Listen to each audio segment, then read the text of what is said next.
हर हर महादेव। जय श्री शंभु। सुबह के 4 बजे हैं।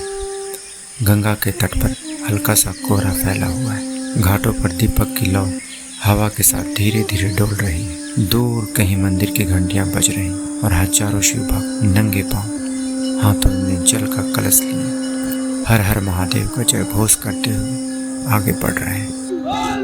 हर हर महादेव।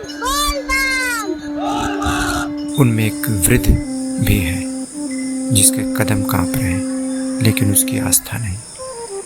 वह शिवलिंग पर जल चढ़ाता है, आंखें बंद करता है और उसके चेहरे पर ऐसी शांति दिखाई देती है जिसे शब्दों में बांधना कठिन है। क्या यह केवल एक परंपरा है या फिर सावन के पीछे कोई ऐसा आध्यात्मिक रहस्य छिपा है जो आज भी करोड़ लोगों को भगवान शिव की ओर खींचता है?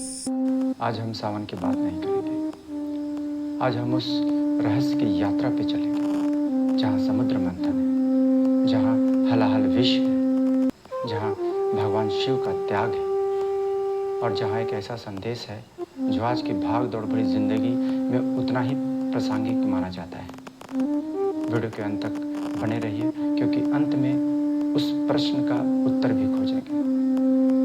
अगर भगवान शिव को सावन इतना प्रिय है तो क्या केवल 1 महीने की पूजा पर्याप्त है या शिव वास्तव में हमारे जीवन में कुछ और सोच रहे हैं? भारत के अलग अलग हिस्सों में सावन का दृश्य अलग हो सकता है। कहीं कांवड़ यात्रा निकलती है, कहीं सोमवार का व्रत रखा जाता है, कहीं बच्चे बोल बम के जयकारे लगाते हैं और कहीं कोई माँ अपने परिवार की खुशहाली के लिए भगवान शिव से प्रार्थना करती है। लेकिन इन सबों में एक बात समान है, आस्था। ऐसी आस्था जो किसी डर से नहीं बल्कि विश्वास से जन्म लेती है। धार्मिक परंपराओं में सावन को आत्मचिंतन, संयम, सेवा और शिव भक्ति का महीना माना गया है। और शायद यही कारण है कि सदियों बाद भी जब दुनिया बदल गई, तकनीकें बदल गई, जीवन शैली बदल गई, तब भी सावन आते ही मंदिर में वही श्रद्धा, वही भक्ति और वही हर हर महादेव की गूंज सुनाई देती है। हर हर महादेव। बोल बम। बोल बम। लेकिन यह सब शुरू कैसे हुआ? सावन और भगवान शिव का यह संबंध आखिर बना कैसे? इसका उत्तर हमें ले जाता है हजारों वर्ष पुरानी एक प्रसिद्ध कथा की, समुद्र मंथन। कल्पना कीजिए, उस समय जब न राजा थे न राज्य, सिर्फ देवता, असुर और एक ऐसा संघर्ष जो पूरे ब्रह्मांड का भविष्य तय करने वाला थे। धार्मिक कथाओं के अनुसार देवताओं की शक्ति क्षीण होने लगी थी, उन्हें अमृत की आवश्यकता थी। तब भगवान विष्णु ने एक उपाय बदला, समुद्र मंथन। लेकिन यह कार्य अकेले संभव नहीं था, इसलिए देवताओं और असुरों ने मिलकर क्षीर सागर का मंथन करने का निर्णय लिया। मंदराचल पर्वत बना मंथन की मथानी, वासुकीनाथ बना रस्सी।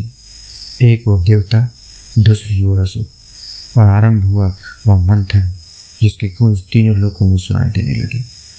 हर क्षण समुद्र से कुछ नया निकल रहा था, रत्न, दिव्य वस्तुएं, अद्भुत शक्तियां। लेकिन अचानक समुद्र का रंग बदलने लगा। लहरों के बीच से निकला हलाहल विष। धार्मिक मान्यताओं के अनुसार उसका प्रभाव इतना भयंकर था कि तीनों लोग संकट में पड़ गए। आकाश धुएं से भर गई, धरती कांपने लगी, देवता घबरा गए, असुर पीछे हट गए। किसी के पास समाधान नहीं था। तभी कैलाश पर्वत पर विराजमान भगवान शिव तक यह पुकार पहुंची। धार्मिक कथाओं के अनुसार वे बिना विलंब के लोक कल्याण के लिए आगे बढ़े। उनके सामने एक ही विकल्प था, या तो संसार को बचाया जाए या सब कुछ समाप्त हो जाए। भगवान शिव ने विष को अपने करों में ले लिया। क्षण भर के लिए समूचा ब्रह्मांड मानो थम गया। भगवान शिव ने विष को पी लिया। कथाओं के अनुसार माता पार्वती ने विष को उनके कंठ से नीचे उतरने नहीं दिया। इसी कारण उनका कंठ नीला हो गया और वे नीलकंठ कह रहा है। यह कथा केवल एक चमत्कार की कहानी नहीं कही जाती, बल्कि यह त्याग, करुणा और लोक कल्याण के आदर्श का प्रतीक मानी जाती है। जरा सोचिए, अगर भगवान शिव ने पूरे संसार की रक्षा के लिए विष अपने कंठ में धारण किया, तो क्या यह हमें यह संदेश नहीं देता कि जीवन की कठिनाइयों का सामना धैर्य, करुणा और जिम्मेदारी से किया जा सकता है? यही कारण है कि अनेक श्रद्धालु सावन के महीने को केवल पूजा का समय नहीं, बल्कि स्वयं को बेहतर बनाने का अवसर भी मानते हैं। लेकिन एक प्रश्न अब भी बाकी है। अगर भगवान शिव ने विष समुद्र मंथन के समय पिया, तो फिर सावन का महीना ही उनकी आराधना के लिए इतना विशेष क्यों माना जाता है? क्या इसका संबंध प्रकृति से है या कोई और गहरा आध्यात्मिक रहस्य छिपा है? इसका उत्तर हम अगले भाग में जरूर जानेंगे। बारिश की पहली बूंद जब धरती को छूती है, तो केवल मिट्टी की खुशबू ही नहीं उठती, बल्कि करोड़ों शिव भक्तों के मन में भी भक्ति की एक नई लहर जाग उठती है। लेकिन क्या आपने कभी सोचा है, सावन ही क्यों नहीं कोई और महीना? धार्मिक परंपराओं में सावन को प्रकृति और अध्यात्म के मिलन का समय माना गया है। वर्षा से धरती हरी भरी होती है, नदियाँ भरती हैं और जीवन में नई ऊर्जा का संचार होता है। इसी कारण अनेक श्रद्धालु इस समय को भगवान शिव की आराधना के लिए विशेष मानते हैं। हर सुबह लाखों भक्त एक लोटा जल लेकर मंदिर पहुंचते हैं। किसी के पास चांदी का कलश है, तो किसी के हाथ में साधारण मिट्टी का घड़ा, लेकिन भगवान शिव के सामने दोनों की श्रद्धा समान मानी जाती है। धार्मिक मान्यताओं के अनुसार जलाभिषेक केवल एक पूजा पद्धति नहीं, बल्कि अपने अहंकार, क्रोध और नकारात्मकता को भी शांत करने का प्रतीक माना जाता है। जब जल शिवलिंग पर गिरता है, तो भक्त अपने भीतर की अशांति भी भगवान को समर्पित करने का भाव रखता है। और फिर आता है बेलपत्र। 3 पत्तियों वाला यह साधारण सा पत्ता आखिर इतना महत्वपूर्ण क्यों माना जाता है? शिव परंपरा में बेलपत्र को अत्यंत पवित्र माना गया है।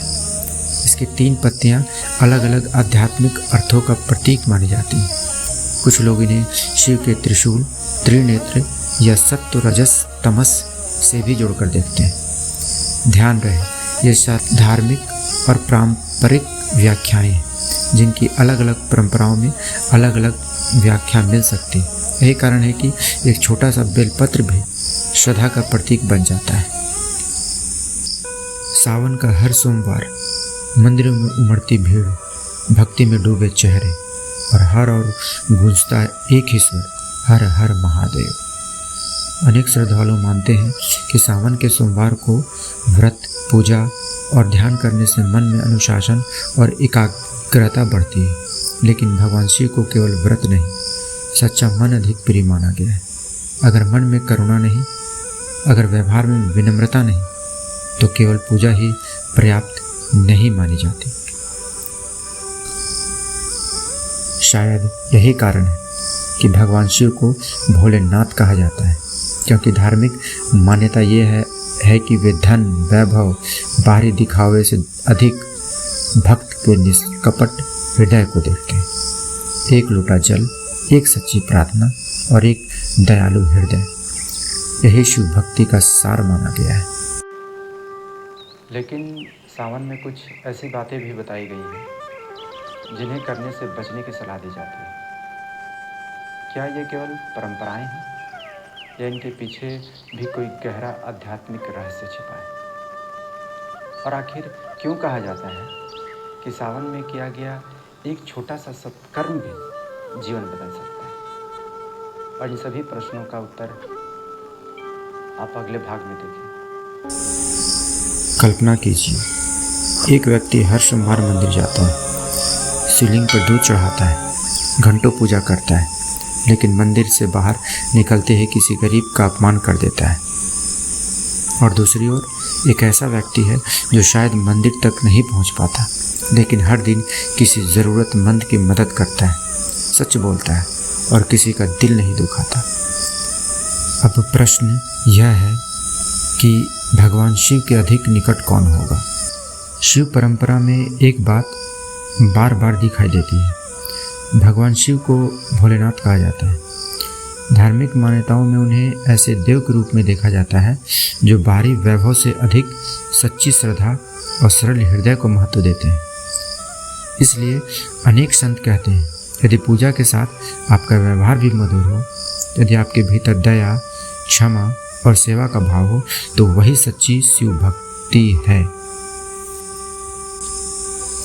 एक छोटी सी प्रेरक कथा सुनिए। एक गांव में एक वृद्ध महिला रहती थी। उसके पास न चांदी का कलश था, न महंगी पूजा की सामग्री थी। हर सावन वह केवल एक लोटा जल और एक बेलपत्र लेकर मंदिर जाती थी। लोग उसका मजाक उड़ाते थे, लेकिन वह मुस्कुरा कर कहती, भगवान मेरे जल की मात्रा नहीं, मेरे मन की भावना देखते हैं। यही संदेश हमें याद दिलाता है कि भक्ति का मूल्य वस्तुओं से नहीं, भावना से जुड़ा माना जाता है। आज के समय में जब दुनिया भाग दौड़ से भरा हुआ है, सावन हमें रुककर अपने भीतर झांकने का अवसर देता है। क्या हम क्रोध कम कर सकते हैं? क्या हम किसी ज़रूरतमंद की मदद कर सकते हैं? क्या हम अपने परिवार के साथ प्रेम से रह सकते हैं? अगर हाँ, तो शायद यही शिव की आराधना का सबसे सुंदर रूप है। लेकिन क्या आपने कभी सोचा है, क्यों करोड़ों लोग ओम नमः शिवाय मंत्र का जप करते हैं? क्या केवल 5 शब्दों का यह मंत्र मन को शांति देने का माध्यम माना जाता है? और क्या सावन में इसका जप किसी विशेष आध्यात्मिक महत्व से जुड़ा है? इन सभी प्रश्नों का उत्तर हम अगले भाग में ज़रूर जानेंगे, इसलिए हमारे वीडियो को अंत तक ज़रूर देखें।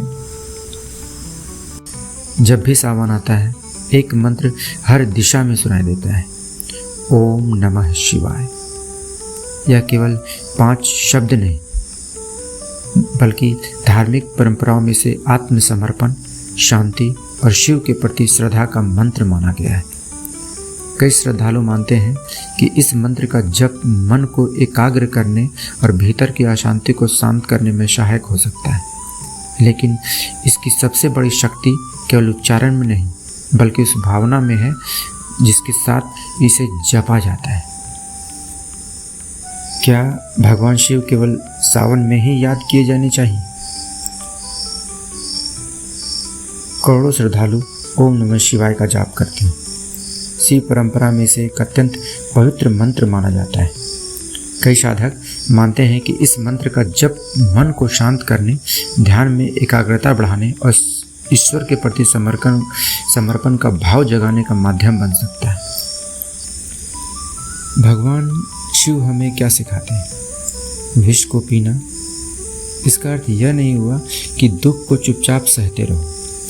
इसका संदेश यह माना जाता है कि जीवन की कठिनाइयों के बीच भी धैर्य, करुणा और संतुलन बनाए रखो। जटाओं में बहती गंगा हमें विनम्रता का संदेश देती है।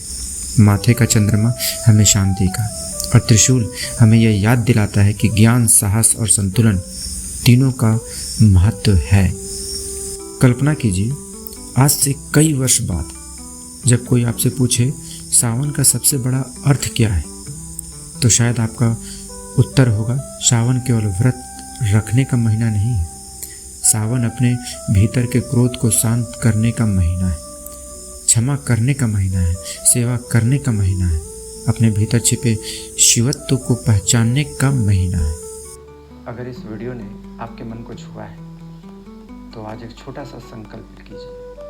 इस सावन किसी ज़रूरतमंद की मदद करूँगा, किसी का दिल नहीं दुखाऊंगा और हर दिन कुछ पल ईश्वर को ज़रूर दूंगा, क्योंकि यही संकल्प शायद भगवान शिव को सबसे प्रिय हो। और अगर आप भी भगवान शिव में श्रद्धा रखते हैं, तो कमेंट में केवल एक बार लिखिए, हर हर महादेव। और यह वीडियो उस व्यक्ति तक ज़रूर पहुंचाइए जिसे सावन एक नई प्रेरणा की ज़रूरत है। हम फिर मिलेंगे एक नई कथा, एक नई रहस्य और सनातन धर्म की एक नई यात्रा के साथ। तब तक के लिए हर हर महादेव। जय श्री शंभू। आपका दिन शुभ हो।